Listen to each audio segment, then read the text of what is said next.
Oke, halo semuanya. Jadi di sini saya akan membawakan fakta tentang Jembatan Suramadu nih.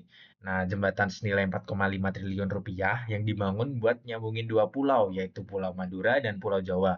Ternyata malah berpotensi bikin sejangan makin lebar. Nah, sederhana banget nih logikanya. Kalau akses makin cepat dan murah, investasi dan uang harusnya ikut datang dong. Nah, tapi faktanya setelah belasan tahun jembatan ini berdiri, 4 dari 5 daerah termiskin di Jawa Timur justru masih ada di Madura. Bukannya menjadi pusat industri baru, uang masyarakat malah berpotensi lari keluar daerah. Sementara ekonomi wilayah seberangnya justru makin melesat. Ini bukan sekedar kegagalan hitung-hitungan ekonomi, ini adalah masalah kebangsaan. Oke, kalau kita bedah pakai teori kewarganegaraan nih, fenomena ini adalah contoh nyata tarik-menarik antara integrasi dan disintegrasi nasional. Secara konsep, integrasi nasional itu adalah proses mempersatukan berbagai elemen masyarakat yang berbeda biar jadi satu kesatuan yang utuh. Betul, secara fisik, Suramadu harus meningkatkan konektivitas dan mempermudah mobilitas. Itu bentuk integrasi fisik. Tapi awas, secara sosiologis, munculnya gejala disintegrasi itu dipicu oleh faktor yang sangat kompleks. Dan yang paling utama adalah kesenjangan ekonomi yang tajam serta ketidakmerataan pembangunan. Ketika sebuah infrastruktur dibangun, tetapi ekonomi lokal tetap tertinggal, sehingga menimbulkan kesenjangan.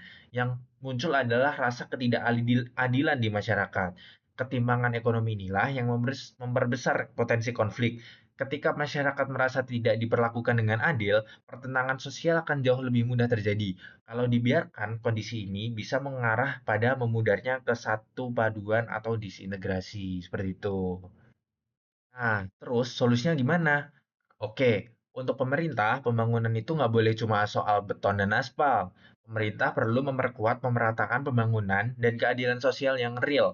Harus ada kebijakan pembangunan yang lebih merata agar tidak menimbulkan kecemburuan sosial. Misalnya nih, dengan memberikan insentif khusus bagi industri yang mau berinvestasi dan menyerap tenaga kerja langsung di wilayah tersebut. Kebijakan harus inklusif dan responsif.